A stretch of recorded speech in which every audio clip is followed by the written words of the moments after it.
अंतर्राष्ट्रीय विकास संघ। हम अंतर्राष्ट्रीय मौद्रिक एवं क्षेत्रीय वित्तीय संस्थाओं का जो अध्ययन कर रहे हैं, उसमें हमने पढ़ा अंतर्राष्ट्रीय मुद्रा कोष, विश्व बैंक और इसके सहयोगी।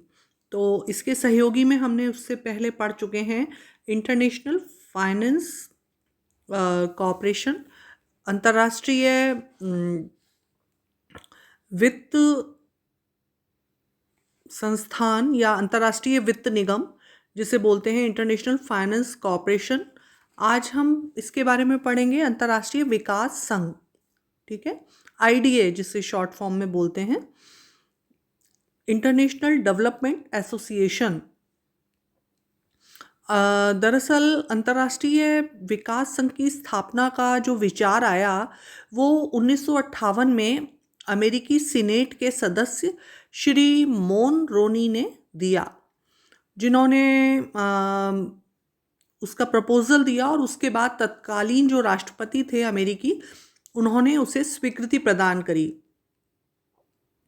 इसका मुख्य उद्देश्य विकासशील राष्ट्रों को दीर्घकालीन वित्तीय आवश्यकताओं की पूर्ति करना था और 24 दिसंबर 1960 को विश्व बैंक की एक पूरक संस्था के रूप में अंतर्राष्ट्रीय विकास संघ का ये स्थापना हुई या इसका उदय हुआ और नवंबर 1960 से इसने अपना कार्य करना प्रारंभ किया।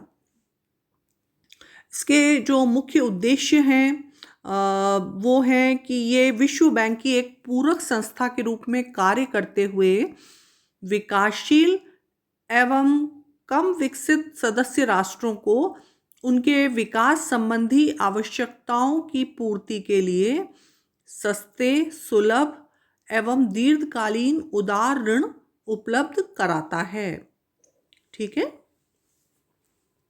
विकास संघ द्वारा दिए जाने वाले ऋणों को उदार ऋण या सुलभ ऋण की श्रेणी में हम डिवाइड कर सकते हैं, उसको विभक्त कर सकते हैं, क्योंकि उसमें कई सुलभताएं हैं। जैसे पहली बात, ये ऋण बहुत ही लंबी अवधि, सामान्यतया 40 या 50 वर्ष के लिए होते हैं।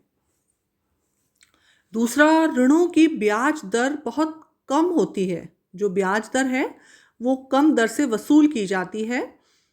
तीसरी बात कि ऋणों का भुगतान ऋणी सदस्य राष्ट्र की मुद्रा में ही स्वीकार कर लिया जाता है, ठीक है, जिससे भुगतान असंतुलन का असाधारण दबाव नहीं पड़े।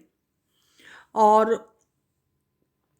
अंतर्राष्ट्रीय विकास संघ जो विकासशील सदस्य राष्ट्रों को उनके आर्थिक विकास के लिए विकास पूंजी और सामाजिक पूंजी दोनों के निर्माण के लिए उदार ऋण देते हैं। विकास पूंजी का क्या मतलब है? विकास पूंजी डेवलपमेंट कैपिटल का अभिप्राय निर्माणकारी पूंजी से है, जिसके अंतर्गत उद्योगों की स्थापना हेतु मशीनों, यंत्रों, भवन निर्माण, तकनीकी एवं इंजीनियरिंग कार्यों के लिए पूंजी आदि का समावेश होता है।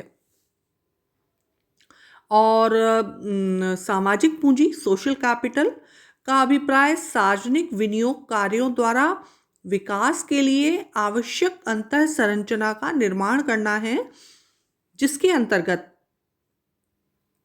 परिवहन, विकास, बांध, पुल, नहरें बनाना, शिक्षा या तथा प्रशिक्षण पर व्यय करना या उसकी व्यवस्था करना, चिकित्सा सेवाओं का विस्तार करना, गंदी बस्तियों की सफाई व नगर आयोजन आदि कार्यों का समावेश होता है।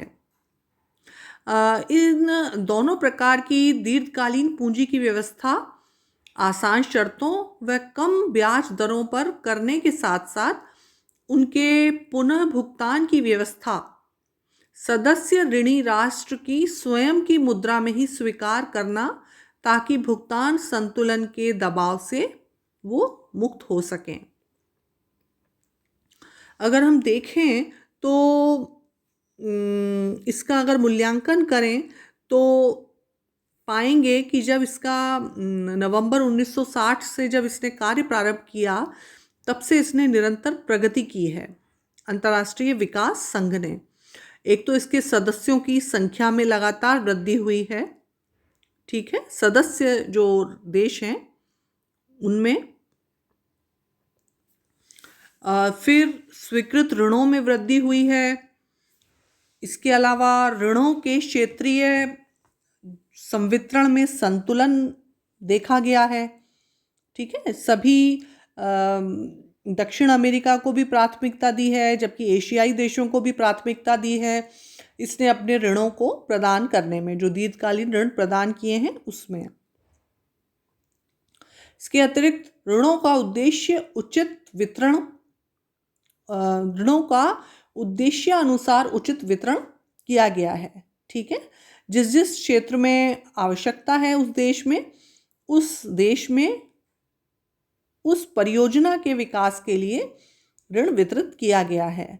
इसके अलावा ऋण विकृत स्वीकृति और संवितरण के अंतर में कमी, बहुत जल्दी ऋण स्वीकृत हो जाते हैं और उसका वितरण कर दिया जाता है।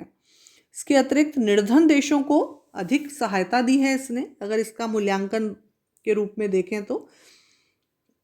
विशुद्ध ऋण संवितरण में वृद्धि भी हुई है और ये भी देखा जाता है कि देश ऋण जाल में नहीं फंस जाए, उसका पुनर्भुगतान होता रहे, इसकी व्यवस्था भी की है। और इस संघ ने आंतरिक व वित्तीय साधनों में वृद्धि भी की है, इसके जो संसाधन है उसमें वृद्धि हुई है। यह है अंतर्राष्ट्रीय विकास संघ, इंटरनेशनल डेवलपमेंट एसोसिएशन, जिसे हम शॉर्ट फॉर्म में IDA भी बोलते हैं।